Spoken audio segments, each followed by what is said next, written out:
one of the questions you got, Glo, was since you travel a lot, how do you maintain friendships when you don't get to see your friends very often? Ooh, I love this question because one thing that I realize is my closest friends aren't the ones that I communicate the most with. I think sometimes we have an idea of that best friends you need to talk to every single day, that Oprah and Gail relationship where they literally call each other every single night. Now, that's impressive, okay? For me, yeah, low maintenance friendships are also very ideal for me because someone could recognize that, you know what, Glo has a calling on her life, and this woman just works like crazy and she travels a lot, she meets a lot of people, but she produces a lot of content for the masses. So I'm gonna recognize that she probably has limited capacity than maybe someone else who like lives next door and I could pop over to anytime. And so over time I've developed, like my best friend is Canadian. And we literally met while traveling. We've been to 10 countries together. And it's like, my goodness, the memories that we have shared. And what I appreciate the most is that my closest friends, they weren't just with me when I was winning. Because it's easy to be around me when I'm winning. Like, come on, that's easy. Can you be with me when I'm on the ground? Can you still amplify me when I've hit a rock bottom?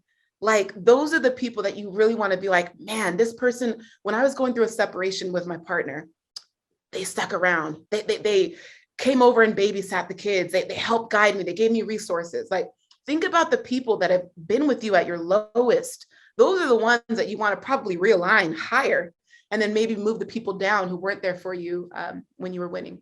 Oh, I love that. I love that. Ooh, ask me the questions. My question is, like, I'm in the business of starting something new. Like, I want to be a coach as well. And I've heard like sometimes you have to be like Teflon and don't let bad advice stick. But how do you decide whether, like say for your mum when you were doing your thing, how do you decide whether you're being Teflon or your ego's getting in the way? This is good. Okay, so there's a couple. Ego is the enemy. Sorry, you guys know that I only speak in book recommendations. So I'm gonna type that in really quick. Ego is the Enemy by Ryan Holiday is an incredible book that speaks to the ego. And I believe that first of all of us have an ego. This is something that come to terms with the fact that our ego wants to protect our identity. Our ego creates this persona and all it wants to do is protect it. And I think you have to have a daily practice of humility where you are willing to be corrected, you are willing to take advice, you are willing to learn. And I think adapting a student mentality as a part of a core value of my mission and the way I show up, that helps me keep my ego in check. And, you know, when it comes to my mother or when it comes to people in your life, maybe they, you know, don't agree with you or they don't encourage you and they're trying to discourage you from chasing your dream or doing something meaningful or whatever it is. When it comes to conversations with them, the best thing you can do is invite them to see what you're doing and the meaning, how it's meaningful. Invite them to see how your work is meaningful. I never try to like say like, oh, I made it without you, or I'm the reason I did this myself. No, I never have that kind of conversation. And I think when it comes to, gosh, because this is so layered and so nuanced, and I love that we're talking about this, but I think the ego is something that you have to like constantly and consistently try to squash. And again, humility is another one of my core values. I believe that I am where I am because the God I serve has blessed me more than abundantly. And I feel very grateful and thankful. And I have a lot of gratitude for that. But I also know that nothing that I've done is of myself. It is not my own like amazing greatness that I'm here and Brendon Burchard shares his platform with me. It's like people have seen something, people have poured into me, people have shouted my praises in rooms where I had no business being in, people have spoke highly of me because they've seen my work. And so you guys have to also approach your platform with like, am I creating content that would make Oprah proud? And this is, I say this as a joke, but this is actually serious, how I approach my content. Oprah is my dream mentor. I want her to one day say, you know what, this Glo chick, I'm just gonna fly her on my private jet so I can meet her because she's so amazing. So when I show up, I'm like, am I creating content that would make Mama Oprah proud? Like, is this, you know? So I think of your dream future mentor and create content that they would be proud of. Does that help, Bryce? Did I answer Yeah, your no, yeah. No, I've always like tried to have humility as well, like because it turns arrogance into confidence. So yeah, humility's a big thing for me. But it was just kind of like you got to listen to what they're saying, but you don't want to stop your dreams, but you don't want your ego to get in the way in case you're losing something that could be very valuable. So no, thanks for that. Yeah, and just to quickly add to that as well, I think 10% of the people in your life are going to discourage you from whatever you're doing. And people only discourage you. Sometimes it's not even from a bad place. It's literally to protect you. They don't want you to see your dreams crushed. They don't want you to end up homeless. They don't want you to lose money. Like sometimes people are negative to you because they're trying to protect you from failure, you know? So also acknowledging that some people who don't believe in us, it comes from a good place. So I just wanted to mention that. How do you handle team members or friends that want to usurp your leadership? So they, you're leading and all of a sudden they're going to push their way into the front of you and take over. That's such a great question because I've experienced that before. And a lot of times people act out of a place of lack. Maybe they worked a job where they were always silenced or they never got to speak. And so they see the opportunity to finally have their voice be heard and appreciated. And so every now and then, like maybe they speak over me or there's a moment where my idea is disregarded because they think their idea is better. I let them have that moment because oftentimes in the end, they come back and they say, oh, Glo, actually, the last call, I think did I come across this way? I'm sorry if people don't intentionally try to outshine you and just, it really comes from a place of like, they're overcompensating from an insecurity that they probably haven't recognized. So I try to hold space for that. If it gets out of hand, I might, have a private conversation like, hey, on calls, I would appreciate, I'll come to you. If you have something to say, I'll make sure there's time at the end where I allow you to, vocalize your thoughts and ideas. But I would love to be able to get all of my thoughts out in the beginning, XYZ. But yeah, I try not to make it a big deal because I think people already feel embarrassed when they feel called out. So I never want to make them feel like, oh my God, every time I'm talking, like you're always so rude. I'm like, hey, and I almost like, I'm a little bit like, let's try this. Again, going back to the language of effective communication. Why don't we try, but at the end of the calls, do I love that. Cool. I love that. Thank you. Amazing, of course. Thank you so much, Glo. It's fantastic what you're doing. I feel honored that I'm here. Thank you. Pleasure. I wanted to ask you, so I'm Egyptian and I am in Germany and I'm like becoming a coach. So I am a coach and I was an overachiever all my life. Yeah. And I know I'm meant for something bigger. Okay, so my question to you is, like, I'm kind of struggling to build everything. And I want to know from your experience and your space, how much did it take you to actually fall into getting results? Yeah. Because, I've led like a life, I have a PhD, so I've led a life of like working and seeing results. And somehow I just would like to know what's your take on that. Thank you. Of course, great question. So, I've been blogging. I've been digital storytelling online for the last 20 years. So I started at 11 years old. And what I love about that is when you have no pressure or expectations or like bills to pay at 11, thankfully, you do something for the passion of it. So I got really comfortable fine-tuning my voice without the pressure of being perfect. And I think whenever we do something for the first time, or we're stepping into our calling, we have this expectation that, okay, I'm reintroducing myself to the world. Therefore, I must get it right. Therefore, I need to make sure all the dots are in place. My website has to be up, my color palette, my branding, my logo, everything has to be perfect. Let me tell you, no one can relate to perfection. the less perfect you are, the more relatable, the more engagement, the better and deeper the community. And that feels very backward. But the truth is, if you are too perfect, you almost feel untouchable, and people don't know how to connect with that. So it's almost like the sloppier progress you make, the more willing you are to show up, even before you found your voice, before you know how to walk, before you know where you're going. People seeing you take action anyway is commendable. Like, man, Sarah, wow, Sarah, you've grown so much. I remember, Sarah, you started doing IG Lives in January, and now you're still doing them, but I could feel the confidence in your voice, and it's so inspiring, and now I'm going to do it too. People love that. When you can show them what it's like to be a human, my goodness, so it's messy sometimes. It's not always going to be, I've got all the answers, I've got all the right things to say, I know what I'm doing. I always joke that I switch my Instagram bio every month. I'm growing, so I'm just evolving into someone I don't even know who I am anymore. It's a good thing. I'm just growing so much. And I've got all of these incredible opportunities coming up. I don't know if anyone watches Red Table Talk with Jada Pinkett Smith, Will Smith's wife, but she invited me on her show. Like, I'm going to be on Red Table. Like, what? That wasn't on my vision board. But it's like when you're doing the work and you're just showing up and you're being you, that's what people fall in love with.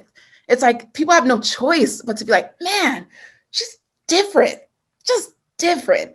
Be willing to be different, because my goodness, that's what people fall in love with. Great question, Sarah. So Alicia, I'll answer to both. Oh my goodness. Thank you for taking my question, Glo.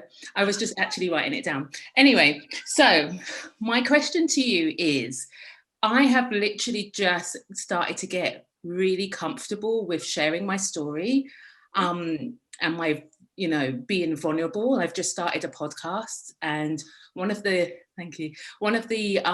last episodes was about dealing with grief. So when you spoke about your dad, I lost my mum also. So, from that perspective, it's quite hard to then replenish yourself after that. So I wanted to know how you replenish yourself after you've been very vulnerable.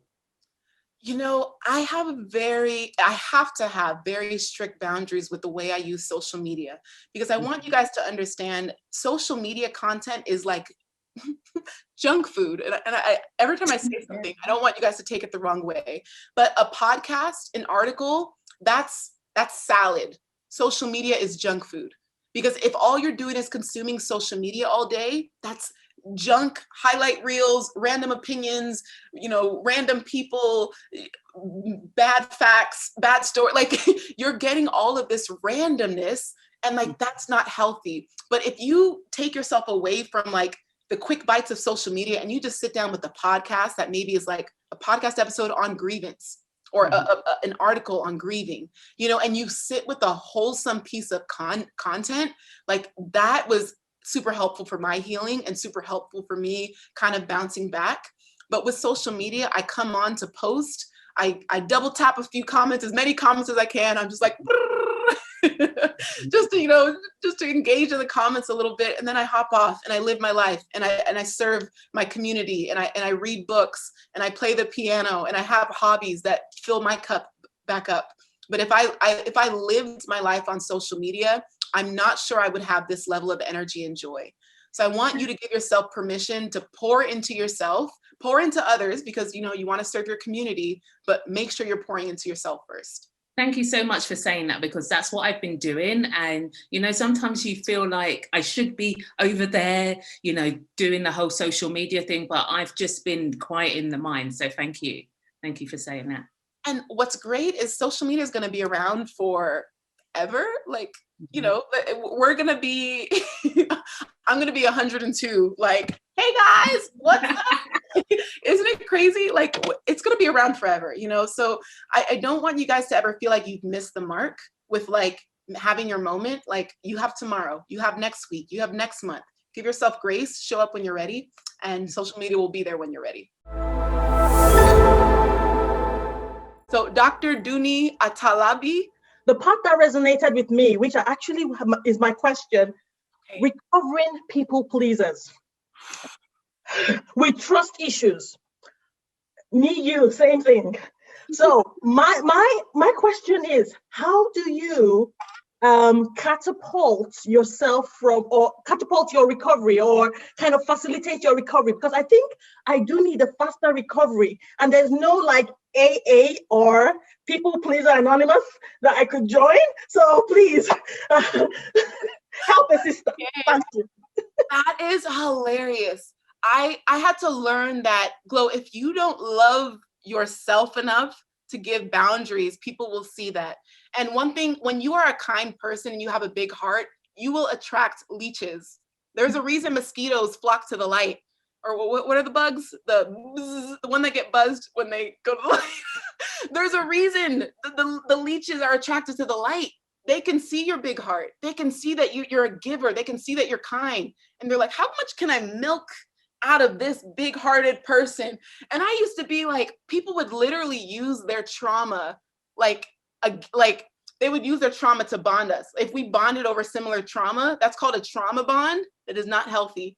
If the only time you talk to someone is when you're bonding over trauma, that is a big red flag that they are like not in a good place, and they probably need to see a therapist, and they probably need to unpack that in a different way. But I realized there were people in my life that trauma bonded us. And because I was recovering out of my trauma, I could see their, I went from trauma to triumph, but I can see where there was a void. And I'm like, okay, well, they're comfortable sharing it with me, so I guess I got to fill it. So I got to be their mother, their nurturer, their financial provider. Oh, they're complaining that they can't do this. Let me do it for them. I was enabling like very toxic behavior because I didn't know how to set a boundary. So for me, it was like, people will respect you more when they notice there's a boundary.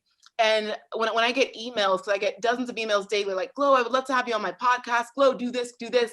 In the past, because I didn't like know what I was worth, I was like, oh yes, I'll do everything to make everyone happy because I'm a good person. I got a big heart. If I say yes to everyone, they'll all love me. Nope, they will use you and they will abuse you. Sorry, not everyone. Let me not speak in absolutes here. But I had to get to a place of like, okay, Glow, what actually excites you? What's aligned with who you're becoming? When I say no to people now, so many of them now can respect that, like, they're like, oh, this comes from a good place. And it's not a no, period. I know there's a lot of memes that say no is a complete sentence. And I'm like, well, not in my vocabulary. No needs a comma and Brene Brown really speaks about this well. It's no, and I thank you for considering me. No, and I appreciate the offer. No, and circle back in a few months and let's talk, you know? So it's an act of self-love. I don't know if there's like a thought process. There's another book that I'm reading, Relational Intelligence by Dr. Darius Daniels. And what he talks about is not every adjustment needs an announcement. So when you're drawing a boundary, you don't have to tell the friend, hey, you're abusing my kindness, so we can't be friends anymore. Like, it's not how it works. We're gonna have a little bit more emotional intelligence than that. But when you do start to distance yourself from people who are abusing your kindness, or you feel like you've been people pleasing them, it comes like one action at a time. Like, oh, can you do this for me? Sorry, I don't have the capacity. Oh, come back to me in a month. Or I love to use the word capacity because capacity has nothing to do with them. If I do not have the capacity to do this task, that's on me. And it has nothing to do with you, but my limited capacity, like my free time, is not an indication of my availability. If I say I'm free on Saturday, that doesn't mean free to hang out. It means free to be in monk mode and read books all day, because that's how I love myself. Okay. Yeah. Oh, I like that. Yeah. Awesome. Thank you. Thank you so much. My pleasure. Such a great question. Hey, it's really nice to be here. Thanks so much, Glow. I'm really inspired by everything you do. I'm a traveler myself, and I've been in the road for 7 years already. And I feel difficult to find a partner. I feel like, what is the first step to find that connection when you are always in the mood? Because it seems like everything passed so fast, and then suddenly the war stopped. And it's so difficult to start like connecting with people again, because there are so many fears behind. So that's what's happening to me now. You know, I love that you asked this, because when I look at myself and some of my flaws, I try to like over analyze, over optimize, and hyper plan everything. And I'm like, Glow, you can't force or control love. And that's probably why I suck at it, because I'm like trying to like figure out, okay, if I stop traveling at this time and I go to this country, then I will find the person by asking these 10 questions. And it doesn't work like that. And love is almost this like ultimate act of surrender. We have to allow that, like, we are putting ourselves in positions to meet incredible people and allowing conversations to be organic. Because I think one thing that sometimes women, we tend to do is we get straight to like the hardcore questions at the beginning. Where do you want to live? How many kids do you want? Like, when are you trying to get married? Like, what's your engagement length and all that kind of stuff. But I think if you take the pressure off of the next person that you meet, that you just start to feel butterflies about, like, oh my gosh, this person could be the one, allow yourself to get to know them as a person first, a lover second. Because a lot of times when we feel that emotional and physical attraction to someone, we're so anxious to like make it work. And now we have this box of like, okay, this person is going to be my partner. And so now I got to make sure they fit into this perfect box that I've created. Or it's like you can get to know them and let them create a box with you. And there's an analogy that a lot of people use, is that when you're coming into a relationship, someone has a suitcase of their luggage, and then the other person has a suitcase of their luggage. And now you can only travel with one suitcase. So you have to take stuff from your suitcase and their suitcase, put it into one, and somehow fit and hope it's not overweight, or else you have to pay the excess luggage fee. But that's not an option here. Okay, so it's really hard. And of course, you know, you get lonely on the road. I have a journal, a husband journal, and I just basically, I know it's kind of creepy. I can't believe I'm sharing this.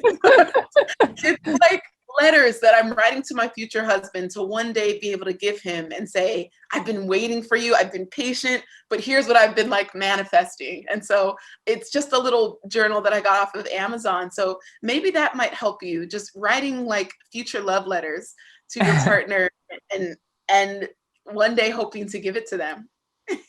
Wow. Yes, it's a good idea. Wow. Thanks so much. Of course. Where are you going next? Can I squeeze that question in? Yes. I'm going to France, to Cannes.